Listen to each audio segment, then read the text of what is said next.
हरिओम. योगदास उवाच. योगदासांचे प्रवचन. शंका समाधान. साधिका सौ साधनाताई शिर्के यांनी विचारलेले प्रश्न.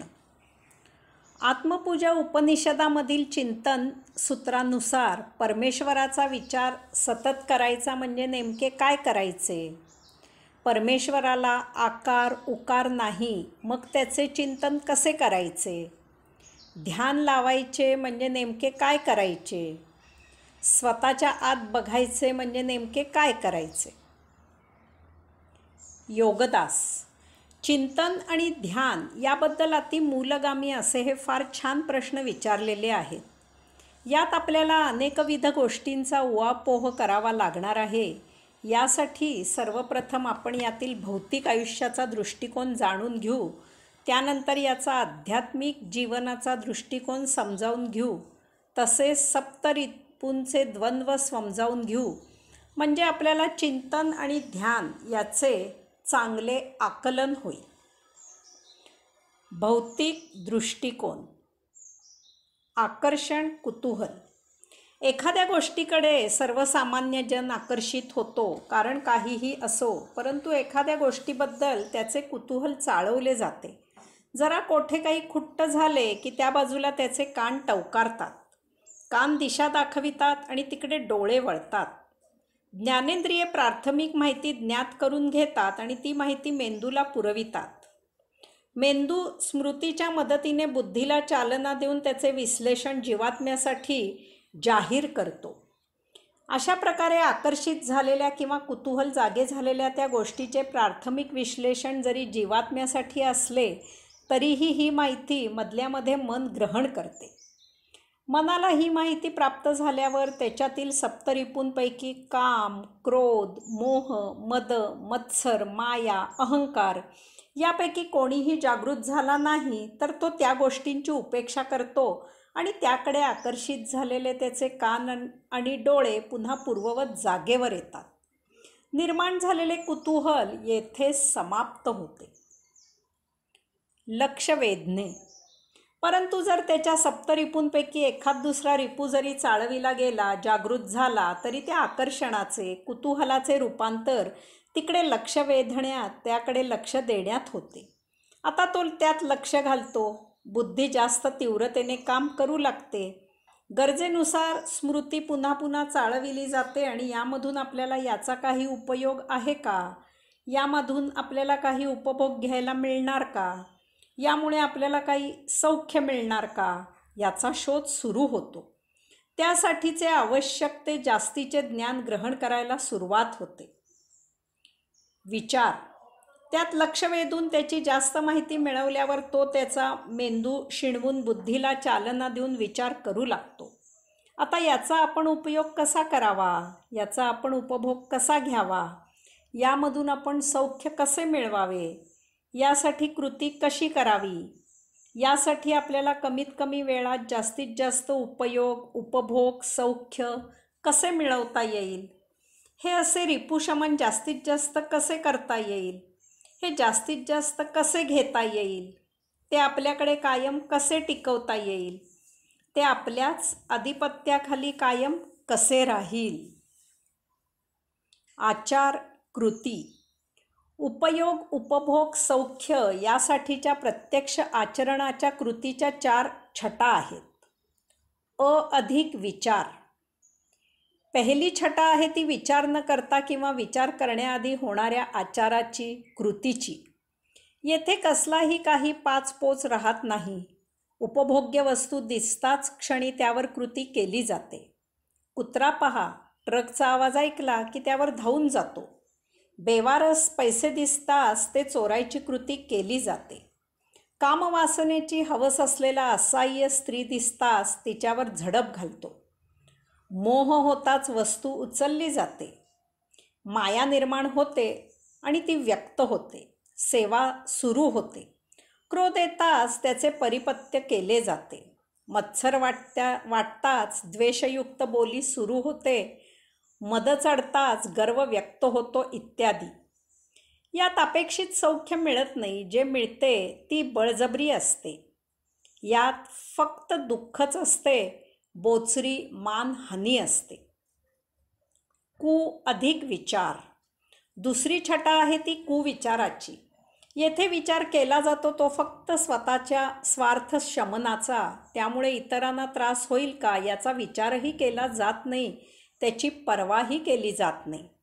आपल्याला जे पाहिजे ते कसेही करून मिळवण्यासाठी कृती केली जाते. उपभोग्य जर व्यक्ती असेल तर त्या व्यक्तीला आपल्या उपभोगामुळे सौख्य वाटेल का? त्या व्यक्तीला यात स्वारस्य आहे का? त्या व्यक्तीला याचा काही त्रास होईल का? याचाही विचार केला जात नाही. येथे बळजबरी असते, सक्ती असते.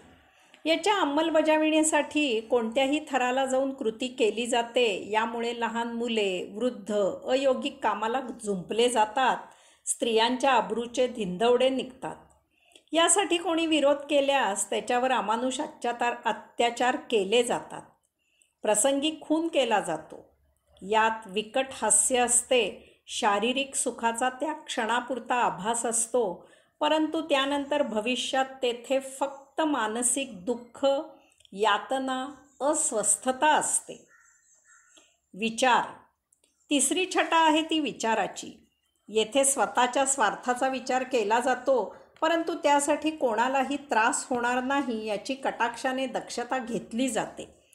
जर यामुळे कोणाला काही त्रास होण्याची शक्यता असेल तर स्वतःचा स्वार्थ दूर सारला जातो. तसेच उपभोग्य जर व्यक्ती असेल तर आपला स्वार्थ साध्य होताना त्या व्यक्तीलाही त्याचा आनंद मिळत आहे का याचा विचार केला जातो. कोणालाही नाराज करून, त्रास देऊन, भरीला घालून स्वतःचा स्वार्थ साधला जात नाही.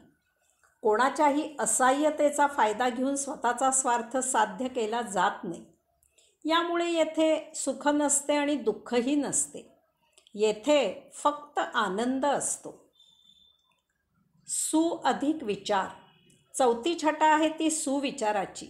आपल्या आचरणामधून, कृतीमधून समाजाचे, जनतेचे काय आणि कसे भले होईल याचा आणि फक्त याचाच विचार केला जातो. यामुळे येथे सृजन असते. येथे सामाजिक बांधिलकी असते. दुर्बल, परित्यक्य आणि उपेक्षितांना सुविधा मिळाव्यात, त्यांचे जीवन सुकर व्हावे असा हेतू असतो. त्यासाठी स्वतः कष्ट करायची तयारी असते. यात स्वतःच्याही नकळत काही वैयक्तिक स्वार्थ साध्य झाला तर त्याला विरोध नसतो. बहुतांशी असा स्वार्थ अप्रत्यक्ष असतो. याचा साक्षीत्वाने स्वीकार केलेला असतो. त्रिगुणांचा प्रभाव. आचरण आणि कृती यावर त्रिगुणांचा फार प्रभाव असतो. भौतिक आकर्षणाने स्वार्थासाठी आचार आणि कृती केली जाते. आचरण करणारी व्यक्ती तमगुणी असेल तर ती अविचार, कुविचार करते. अशी व्यक्ती असात्विक, अयोगिक, अधम कृती करते. कसेही करून अशी व्यक्ती स्वार्थ साध्य करते. शक्यतो इतरांना राबवून स्वार्थ साधला जातो. आपला स्वार्थ साध्य होताना जर कोणाचे भले होत असेल तर अशी व्यक्ती स्वतःच्या स्वार्थावर पाणी सोडते, परंतु इतरांचे भले होऊ देत नाही. विघ्न संतोषीपणा जोपासला जातो. कोणाचे नुकसान झाले की विकट हास्य केले जाते. ती व्यक्ती जर रजगुणी असेल तर ती व्यक्ती अपार कष्ट घेऊन स्वार्थ साध्य करते.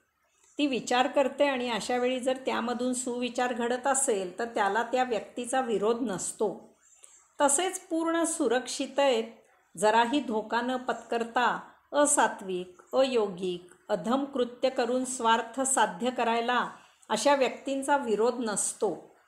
याचप्रमाणे स्वतःचा स्वार्थ साध्य होताना कोणा इतरांचे भले होत असेल तरीही त्याला अशा व्यक्तींचा विरोध नसतो. परंतु अशी व्यक्ती जर सत्वगुणी असेल तर ती व्यक्ती फक्त सुविचार करते आणि त्यात जर विचार घडत असेल, स्वतःचे भले होत असेल तर त्यासाठी त्याला त्या व्यक्तीचा विरोध नसतो. इतरांचे भले करण्यात स्वतःचा स्वार्थ साध्य होत असेल तर त्याचा अशा व्यक्तीकडून स्वीकार केला जातो. ध्यास. भौतिक वस्तू जगताचा उपभोग घेताना त्रिगुणामुळे भौतिक जीवनाचा ध्यास लागतो. तमोगुणीला कसेही करून फक्त त्याचा आणि त्याचा स्वार्थ साध्य करायचा असतो. रजगुणीला स्वतःसाठी अत्यंत सुरक्षितपणे अमर्याद उपभोग घ्यायचे असतात. सत्वगुणीला सृजन करायचे असते.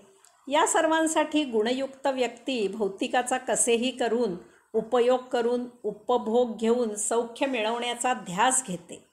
मग ते सौख्य प्रत्यक्ष किंवा अप्रत्यक्ष स्वतःसाठी किंवा इतरांसाठी असेल, पण यातील प्रत्येकाला भौतिकाचा ध्यास आहे हे सत्य आहे.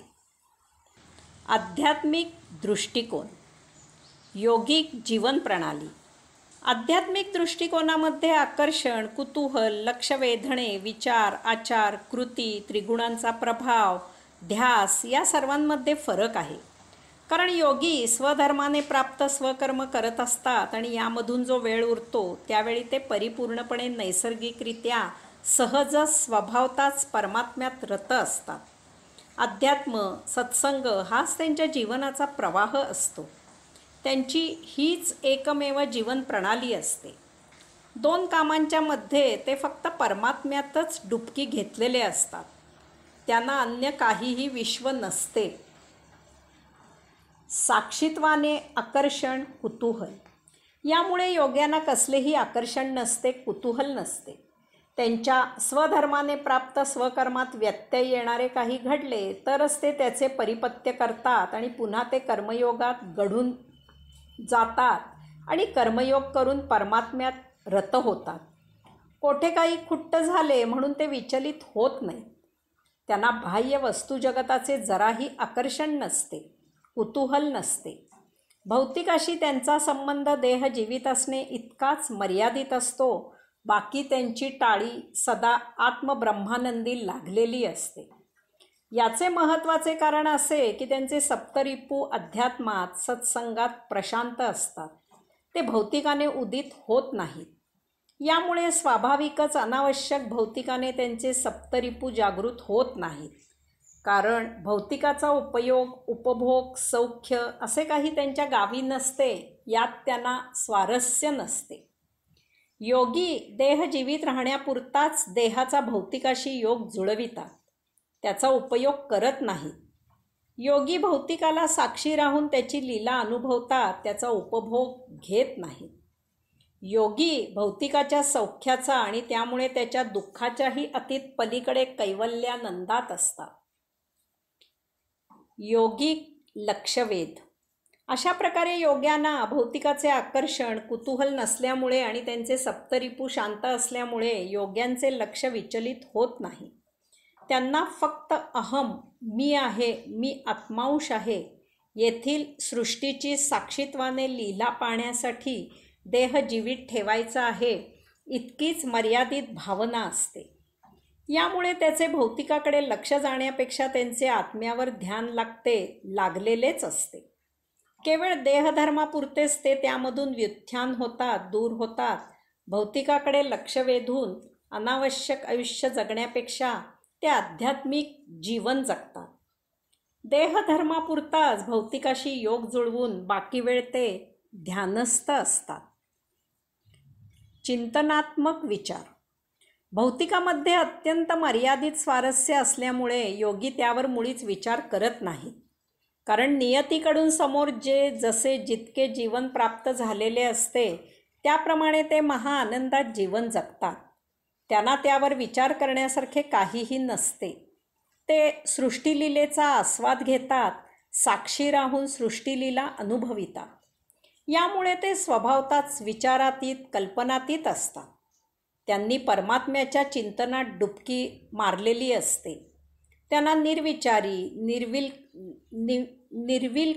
निर्विकल्प समाधी प्रसाद प्राप्त असतो. ते सदा त्यांच्या चिंतनात रत असतात. चिंतनासंबंधी आपण पुढे सविस्तर निरूपण करणारच आहोत. नैसर्गिक आचार कृती. आध्यात्मिक दृष्टीने योग्यांना एकच आचारकृती असते. परमात्म्याची सेवा करणे, त्याच्या ध्यान समाधीत तल्लीन असणे, त्याच्या साक्षात्कारात रत असणे. इतर आचारकृती त्यांच्याकडून देहधर्मापुरतीच होत असते. त्यासाठी ते मुद्दाम असे काहीही करत नाहीत. नियती नैसर्गिकपणे जे जसे जितके समोर देईल त्यात ते महासमाधानी असतात. येथे प्राप्त परिस्थितीचा मोठ्या आनंदाने स्वीकार केलेला असतो. गुणातीत अवस्था. यामुळे योग्यांवर त्रिगुणांचा प्रभाव नसतो. ते प्रायया गुणातीत जीवन जगतात. देहधर्मापुरता भौतिकाचा वापर करताना ते गुणरहित जीवन जगतात. त्यांना काहीही मिळवायचे नसते किंवा त्यांना काहीही आकांक्षा नसते किंवा त्यांचे कोठेही चित्त गुंतलेले नसते. जे जसे घडेल त्याचा ते स्वभावतः सहज स्वीकार करतात. ध्यास ध्यान. यामुळे योग्यांना कसलाही ध्यास नसतो, तर ते परमात्म्याच्या ध्यानात रत असतात. ध्यानासंबंधी आपण पुढे सविस्तर निरूपण करणारच आहोत. सप्तरिपूंचे द्वंद्व. मनुष्येतर प्राणी पूर्णपणे नियतीला अपेक्षित असे नैसर्गिक जीवन जगतात. यामुळे त्यांच्यात मन तयार होत नाही आणि यामुळे त्यांच्यात सप्तरिपूंचे द्वंद्व नसते. प्रसंगानुरूप जे काही रिपू निर्माण होतात ते त्यावेळी सरळ व्यक्त होतात. त्यांना छटा नसतात. शमन झाले तर ठीक, नाही तर ते अल्पावधीतच आपोआप नष्ट होतात. दमन होत नाहीत, कारण त्यासाठी लागणारी बुद्धी, स्मृती आणि मन तीव्र नसते, क्षीण असते. परंतु प्रत्येक मानवात मन असते, बुद्धी असते, स्मृती असते आणि यामुळे सप्तरिपू द्वंद्वात अडकतात. प्रत्येक मानवात देव आणि दानव, देवत्व आणि दानवत्व असते. यामुळे त्याला भौतिक जीवन प्रणालीप्रमाणे आचरण करून आयुष्य जगू की आध्यात्मिक जीवन प्रणालीप्रमाणे आचरण करून जीवन जगू असा प्रश्न असतो. गीतेने यालाच दैवी संपत्ती आणि आसुरी संपत्ती असे म्हटले आहे. भौतिक जीवन प्रणालीत मानवातील देवापेक्षा दानव कार्यरत असतो आणि यामुळे अशा मानवाचे आयुष्य दानत्वाकडे झुकलेले असते. परंतु आध्यात्मिक जीवन प्रणालीत मानवातील दानवापेक्षा देव कार्यरत असतो आणि यामुळे अशा मानवाचे जीवन देवत्वाकडे झुकलेले असते. मानवाला अनेक भावभावना झाल्यासारखे वाटते, परंतु त्या या सप्तरिपूंच्याच कमी जास्त छटा असतात. चिंतन आणि ध्यान यासाठी सप्तरिपूंमधील हे द्वंद्व थोडक्यात समजावून घेऊ. काम. भौतिकात कामना, वासना देहसौख्यासाठी उद्भवतात. देहाचे आकर्षण प्रधान असते. यामधून संतती जन्माला येते, संसार सुरू राहतो. येथे उत्पत्ती होते. येथे सुखदुःख असते. अध्यात्मात कामना, वासना सृजनासाठी उद्भवतात. येथे देहाचा यत्किंचितही संबंध नसतो. येथे सृजन होते, त्यामधून आनंद निर्माण होतो. क्रोध. भौतिकात स्वार्थ साध्य झाला नाही की क्रोध येतो किंवा स्वार्थ साध्य होण्यासाठी क्रोधाचा उपयोग केला जातो. येथे मनाचे प्राबल्य असते. यात उपभोग हा प्रधान हेतू असतो. क्रोध स्मृतीत जतन केला जातो, त्याची शेखी मिरवली जाते. अध्यात्मात परमार्थात व्यत्यय आला की क्रोध येतो. सज्जनांचे जिणे असह्य होते. अधर्म बोकाळला की क्रोध येतो आणि त्याचे परिमार्जन केले जाते. हेतू साध्य झाला की त्यामधून सन्मार्गाचा उपदेश करून मुक्तीची यात्रा शिकवली जाते. येथे योग साध्य करणे हा प्रधान हेतू असतो. मोह. भौतिकात उपभोग शमन होण्याच्या संधीचा मोह होतो, त्यासाठी साध्य शोधनाचा मोह होतो. उपभोग शमन करणारी गोष्ट पकडण्याचा मोह होतो. येथे मोहग्रस्त उपभोगामध्ये मागे पळत असतो. अध्यात्मात उपभोगापासून दूर होण्याच्या साध्याचा मोह होतो. उपभोग शमन होण्याच्या गोष्टीपासून दूर होण्याचा मोह होतो. येथे साधक मोहनाश होऊन उपभोगापासून दूर पळत असतो. मद. भौतिकात उपभोग्य वैभवाची हवा डोक्यात जाते. त्याचा गर्व असतो. अंगात माज मस्ती येते. आयुष्य मूर्छेत जगायला सुरुवात होते. अध्यात्मात उपभोग्य गोष्टींचा उपद्रवाची जाण असते. यामुळे पाय जमिनीवर असतात. जागृत राहून जीवन जगले जाते. मी भगवंत श्रींचा सेवक आहे ह्या धुंदीत मौज मजा घेत जीवन कैवल्यात व्यतीत होते. मत्सर. भौतिकात उपभोग्य वस्तुजगत इतरांना मिळाल्यामुळे मत्सर जागा होऊन संसारी भौतिकाच्या उपभोगांकडे जरा जास्तच आकृष्ट होतो. अध्यात्मात भगवंत श्रींची सेवा इतरांना मिळाल्यामुळे मत्सर जागा होऊन साधक भौतिकापासून विरक्त होऊन तो भगवंत श्रींकडे जास्तच आकृष्ट होतो. माया भौतिकात येथे सर्व माया बाजार आहे याची ओळख न झाल्यामुळे संसारीला स्वतःची ओळख कधीही होत नाही. तो सदा बाह्य इतर वस्तुजगताचा शोध घेत असतो. तो यातच जन्ममरणाचे फेरे घेत सुखदुःखात पिचत असतो. अध्यात्मात येथे सर्व माया बाजार आहे हे उमजल्यामुळे साधकाला स्वतःची ओळख होते. तो सतत स्वतःत रत असतो. यामुळे तो मुक्त जीवन जगतो, सदा आनंदी असतो. अहंकार भौतिकात प्रत्येक गोष्ट मी, माझे, माझा, माझी या सभोवती फिरवत ठेवली जाते. यामुळे त्यावर मालकी हक्क प्रस्थापित होतो. त्यामुळे अहंकार उफाळून येतो. यामधूनच अहमन्यता आणि अभिनिवेश निर्माण होतो. अहंकार, अहमन्यता, अभिनिवेश 6 रिपू सतत धगधगत ठेवतात. यामधून सुटका होता होत नाही. अध्यात्मात प्रत्येक गोष्ट भगवंत श्रींना जोडलेली असते. देवा येथे माझे काहीही नाही, माझ्यासह सर्व काही तुझे आहे. येथे सर्व काही तू आणि तूच आहेस. यामुळे मी भगवंत श्रींचा भक्त आहे इतका स्वतःच्या अस्तित्वाचा अहंभाव असतो. बाकी चराचर सृष्टीत स्वतःसह प्रत्येक ठिकाणी भगवंत श्रींचेच दर्शन होत असते. यथाकाळी स्वतःच्या अस्तित्वाचा अहंभावही गळून जातो. भक्त भगवंत श्रींमध्ये विलीन होतो, आत्मस्वरूप होतो. चिंतन ध्यान आयुष्याचा भौतिक दृष्टिकोन आणि जीवनाचा आध्यात्मिक दृष्टिकोन जाणून घेतल्यावर आपण सप्तरिपूंचे द्वंद्व जाणून घेतले. या योगे ते कसे वापरायचे याची जाण येते. यामधूनच भौतिक पाप, पुण्य, सुख, दुःख यामधून कायम सुटका करून घ्यायची उपरती होते. योगगुरूचा शोध घेतला जातो. मन आपोआप आध्यात्मिक वाचनाकडे ओढ घेते. पाय सहजच आध्यात्मिक प्रवचनांकडे वळतात. सत्संगाला हजेरी सुरू होते. तेथे न गेल्यास चुकल्यासारखे होते.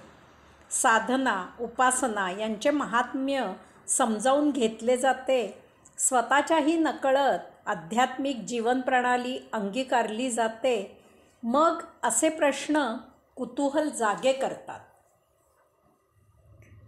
परमेश्वराचा विचार सतत करायचा म्हणजे नेमके काय करायचे? आध्यात्मिक जीवन स्वीकारल्यावर स्वाभाविकच भौतिकाचे विचार क्षीण होतात. त्यांचे प्राबल्य देह जीवित राहावा इतपतच असते. आपले प्राप्त जीवन आपल्याला महाआनंद देऊ लागते. याचा अर्थ असा आहे की आपण इतर कसे जगतात याचा जराही विचार करत नाही.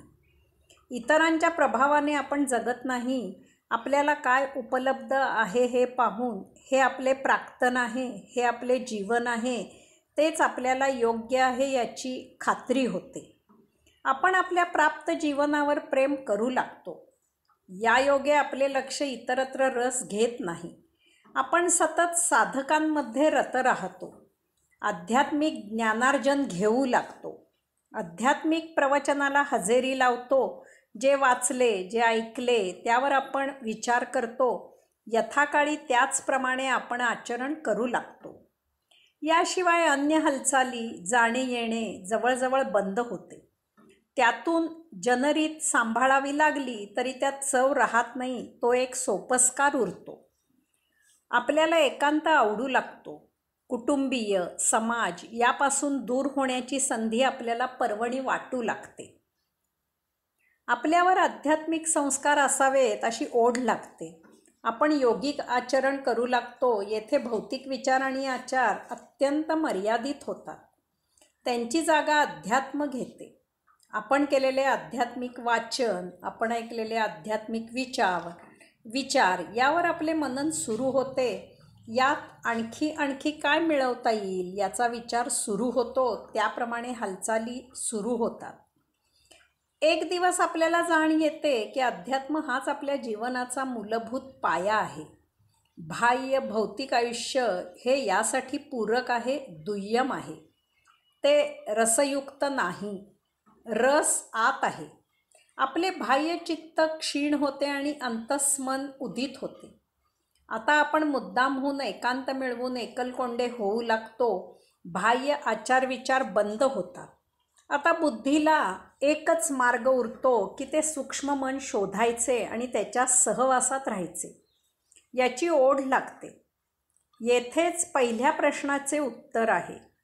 बाह्य आचार विचार बंद होऊन सूक्ष्म मनात प्रवेश होणे म्हणजे सतत परमेश्वराचा विचार सुरू होणे आहे. माहीत नसलेल्या भौतिकाचे विचार बंद होणे आणि माहीत नसलेल्या परमेश्वराची ओढ लागणे म्हणजेच त्याचा विचार करणे आहे. कसलाही विचार न होणे, विचारातीत होणे, कल्पनातीत होणे, तर्कातीत होणे म्हणजेच परमेश्वराचा विचार करणे आहे. येथे आपण मौन होतो, आपण कल्पनातीत, तर्कातीत, मनातीत होतो. आता आपल्याला देहभान असत नाही. आपण आहोत इतकाच भाव शिल्लक राहतो. एक स्पंदन, एक अस्तित्व. परमेश्वराला आकार उकार नाही, मग त्याचे चिंतन कसे करायचे? अशा प्रकारे सूक्ष्म मनात स्थित झाल्यावर चिंतन सुरू होते. चिंतन हा शब्दच मोठा विलक्षण आहे. तो स्वतःची स्वतःच ओळख करून देतो. चित्त न येथे बाह्य चित्त सूक्ष्म मनात आणि सूक्ष्म मन जीवात्म्यात परिवर्तित होते. जीवात्मा अंतरात्म्यात परिवर्तित होतो. यामुळे आता आपल्या स्पंदनाला, अस्तित्वाला जन्म घ्यायच्या आधीची मूळ स्थिती प्राप्त होते. आपण एक स्पंदन, एक अस्तित्व म्हणून उरतो. बाकी सर्व काही लोप पावते. चिंता न यामुळे आपल्याला काही चिंता नसतात. आपण चिंतामुक्त झालेलो असतो. चिंता देहाला असतात, संसाराला असतात, भौतिक आयुष्याला असतात. आपण येथे या सर्वाच्या अतीत आलेले असतो. यामुळे आत्मपूजा उपनिषदात सांगितलेली तस्य निश्चितनम अशी स्थिती प्राप्त होते. चिद तन. आता फक्त चिद म्हणजे परम, तन म्हणजे देह. चिद देह म्हणजे सूक्ष्म देह, आकार उकार नसलेला देह म्हणजे चिद तन, परमदेह. चिद म्हणजे सत्य, परमसत्य. तन म्हणजे सूक्ष्म देह उरतो. हा सूक्ष्म देह म्हणजे मातेच्या उदरी जडदेह धारण करण्याआधीची स्थिती असते. चिद तन. अशा प्रकारे आकार उकार नसलेला सूक्ष्म देह त्या चिद म्हणजे आकार उकार नसलेल्या त्या परमसत्याशी जवळीक करू पाहतो. हे अगदी स्वाभाविक घडते, कारण त्या आकर्षणाला आकर्षित करायला येथे त्या एकाशिवाय अन्य कोणीही नसते. हेच त्याचे चिंतन असते. ध्यान लावायचे म्हणजे नेमके काय करायचे? अशा प्रकारे त्याचे निश्चिंतपणे चिंतन सुरू झाल्यावर भौतिक भाषेप्रमाणे त्याची ओढ लागते, त्याचा ध्यास लागतो. या ओढ किंवा ध्यास या भौतिक भावनांना येथे अध्यात्मात त्या भावना नसल्यामुळे ध्यान असे म्हणतात. येथे आपल्यात आणि परमेश्वरात साधर्म्य साध्य झालेले असते. आपण एक आकार उकार नसलेले विशुद्ध सूक्ष्म देह, एक स्पंदन, एक अस्तित्व असतो आणि परमात्मा ही आकार उकार नसलेला परम आत्म ब्रह्म आहे. त्याचाच अंश त्याच्या सन्निध आलेला असतो. या योगे त्याचे ध्यान लागून तेथे नैसर्गिक आकर्षण निर्माण होते. स्वतःच्या आत बघायचे म्हणजे नेमके काय करायचे? या आकर्षणाचा परिणाम म्हणून दृष्टी अंतस होते. आत शोध मोहीम सुरू होते. हे अध्यात्म समजण्यासाठी आपल्याला भौतिक उदाहरणच पाहायला पाहिजे. नुकतीच एकमेकांच्या प्रेमात पडलेली प्रियकर आणि प्रेयसी यांचे एका संकेतस्थळी एका विशिष्ट वेळी भेटण्याचे ठरते. त्याप्रमाणे तेथे प्रियकर हजर होतो, परंतु प्रेयसी तेथे येत नाही. अशा वेळी तो प्रियकर भिरभिरत्या नजरेने तिला शोधू लागतो. यावेळी तेथे एका विशुद्ध प्रेमाची ओढ असते. आपल्याला पतीचा फोन येतो की सायंकाळी त्याच्याबरोबर 4 पाहुणे येणार आहेत. त्यात त्यांचा मुलगा असेल आणि तो आपल्या मुलीला योग्य आहे का या दृष्टीने तू त्याला पाहून घे. त्याप्रमाणे पाहुण्यांजवळ बोलणी कर. आता काहीही माहिती नसलेल्या पाहुण्यांची आपल्याला हुरहुर लागते. तो मुलगा किती शिकलेला आहे, त्याला किती पगार आहे, तो दिसतो कसा, त्याचे रूप कसे असेल, ते कोणत्या गावचे आहेत, असे अनेकविध प्रश्न तुमच्या मनात येतील. पाहुण्यांसंबंधी काहीही माहिती नसल्यामुळे तुम्ही त्याबद्दल काहीही विचार, कल्पना, तर्क करू शकत नाही. तरीही वास्तवात तुम्ही कसलाही विचार, कल्पना, तर्क करू शकत नसलेल्या पाहुण्यांची तुम्ही केवळ हुरहुर लागून वाट पाहू लागाल. एकच समान धागा आहे की आपल्या मुलीचे आणि त्या मुलाचे जमल्यास लग्न लावायचे आहे. क्रिकेटची मॅच सुरू आहे. शेवटचा चेंडू शिल्लक आहे आणि जिंकायला 6 धावा हव्या आहेत. नक्की काय होईल याचा काहीही अंदाज करता येत नाही. मॅचचा निकाल अंधारात आहे. अशा वेळी तुम्ही त्या क्षणाची वाट पाहता असता की कधी एकदा तो शेवटचा चेंडू टाकला जात आहे आणि सिक्सर फटकावला जात आहे. या तीनही भौतिक उदाहरणात प्रेयसी नक्की येणार आहे, पण केव्हा आणि कोणत्या बाजूने? पाहुणे नक्की येणार आहेत, परंतु तो मुलगा आपल्या मुलीला योग्य असेल का? शेवटचा चेंडू नक्की टाकला जाणार आहे, परंतु त्यावर सिक्सर फटकारला जाणार का? याचप्रमाणे आपण आता ध्यानात त्या परमेश्वराप्रमाणेच त्याचे एक स्पंदन, एक अस्तित्व उरलेले आहोत. आता त्याच्यात आणि आपल्यात साधर्म्य निर्माण झालेले आहे. मग आता तो कसा, केव्हा, कोठे, कशा प्रकारे आपल्यासमोर प्रगट होईल याचा शोध सुरू होतो. हा अज्ञाताचा शोध आहे. हेच आत पाहणे आहे. प्रेयसीप्रमाणे, पाहुण्यांप्रमाणे, शेवटच्या चेंडूप्रमाणे तो आहे हे नक्की. फक्त ती दिव्य भेट केव्हा होणार हीच उत्सुकता शिगेला पोहोचलेली असते. हेच आत पाहणे असते. यथाकाळी तो भाग्याचा क्षण येतो. एक केवळ स्पंदन असलेले, एक केवळ अस्तित्व असलेले आपण डोळे मिटून आसनात ध्यानस्थ झालेले असतो. आपल्या स्पंदनाला, अस्तित्वाला बाह्यमार्ग बंद झालेले असतात. हे स्पंदन, हे अस्तित्व स्तब्ध राहू शकत नाही. ते बाहेर जाऊ शकत नसल्यामुळे ते आत अंतःकरणात झिरपू लागते, आत विरघळू लागते. जसजसे आत विरघळू लागते तसतसे ते विशुद्ध होऊ लागते, परमपवित्र होऊ लागते. अंतःकरणाच्या दिव्य गुहेचे दुसरे द्वार परमेश्वराच्या द्वारी उघडते. तेथपर्यंत आपल्या स्पंदनाचा, अस्तित्वाचा प्रवास होतो. तेथे त्या काळोखात काहीतरी हालचाल जाणवते. आपण त्यावर एकाग्र होतो. तेथे एखादा इवलासा ठिपका अस्तित्व दाखवतो. यथाकाळी तो ठिपका वाढत जातो, भव्य होतो. त्यावर आपली एकाग्रता तीव्र होते. तेथे प्रकाशाचे दर्शन होते.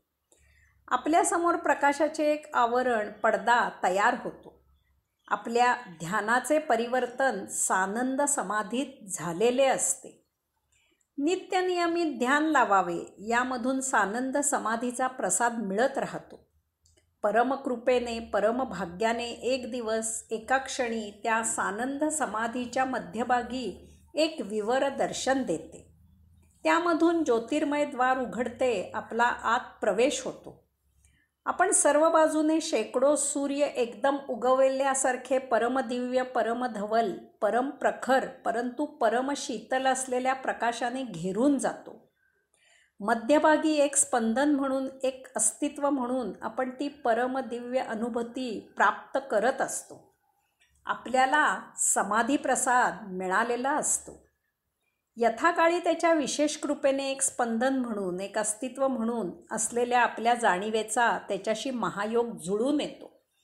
आपली स्पंदन, अस्तित्व ही जाणीव लोप पावते. आपणच तो महादिव्य, महाधवल, महाप्रखर, परंतु महाशीतल प्रकाश होतो. आपण साक्षात्कारित होतो. या अनुभूतीमधून आपल्या उर्वरित भौतिक जीवनासाठी आपण यामधून व्युत्थान होतो. परंतु आता आपण पूर्वीचे राहत नाही. आपले जीवन बदलून जाते. ते योगमय होते, सायुज्य मुक्त होते. उपासना. यासाठी उपासना करून आपल्याकडून परमात्म्याच्या भेटीसाठी आपण उत्सुक आहोत हा संदेश परमात्म्याला जरूर द्यावा. त्याच्याकडे जाण्यासाठी पाऊल उचलावे. नुसते सात्विक, आध्यात्मिक, गुणातीत आचरण करून त्याची वाट पाहू नये. त्यासाठी मौन ही त्याची भाषा आहे, निश्चलत्व ही त्याची गती आहे आणि एकांत हा त्याचा सहवास आहे. त्याची असण्याची खूण आहे, याप्रमाणे आपल्याला व्हायचे आहे. यास्तव नित्यनियमित जेव्हा जेव्हा आपण एकटे असू तेव्हा तेव्हा आसनस्थ व्हावे, डोळे मिटावेत, या योगे आपले आचार थांबतील. आता अनाहत नाद ऐकण्याचा प्रयत्न करावा. त्यासाठी प्रथम मनातल्या मनात ओम तत्सत्त्वमसी ह्या महामंत्राचा जप सुरू करावा. या योगे आपल्यासाठी बाह्य गोंगाट बंद होईल, आपण प्रशांत होऊ. थोड्या वेळाने जप थांबवावा, मनातील विचार थांबलेले असते. समजा काही वेळाने मनात पुन्हा विचारांचे थैमान सुरू झाले तर पुन्हा जप सुरू करावा. अशा प्रकारे करत असावे, करत असावे, करत असावे. बाह्य गोंगाटाची जाणीव थांबविण्यासाठी आपण अंतःकरणात जपाचा मनातल्या मनात ध्वनियुक्त अभिषेक सुरू करावा. काही कालावधीनंतर आपल्याला निर्विचारी अवस्था साध्य होईल. कदाचित यासाठी काही वर्ष लागतील. त्यासाठी आपली मानसिक तयारी असावी लागते. परमात्मा इतका स्वस्त नाही याची जाण असावी. या जन्मी अशा प्रकारे उपासना सुरू करायची सुबुद्धी झाली, यातच समाधान असावे. आपण परमात्म्याचे यात्रेकरू झालेले आहोत याचा आनंद असावा. निर्विचारी अवस्था साध्य झाली की आपण अंतःकरणातील त्या दिव्य गुप्त गुह्य गुहेच्या द्वारी पोहोचलेले असतो. हेच विचारलेल्या सर्व प्रश्नांचे सर्व सार आहे. हाच ध्यान समाधीचा गाभा आहे. विचार थांबणे हे मौन आहे. त्या गुह्य गुहेच्या द्वारी दाखल होणे ही गती आहे. प्रशांतता मिळणे हा एकांत आहे. अशा वेळी आपल्याला आपल्याच अस्तित्वाची स्वस्पंदनाची जाण येते. हाच तो अनाहत नाद आहे. बस हे इतकेच आपण करू शकतो. पुढील प्रसाद मिळणे ही त्याची मर्जी असते. हरिओम.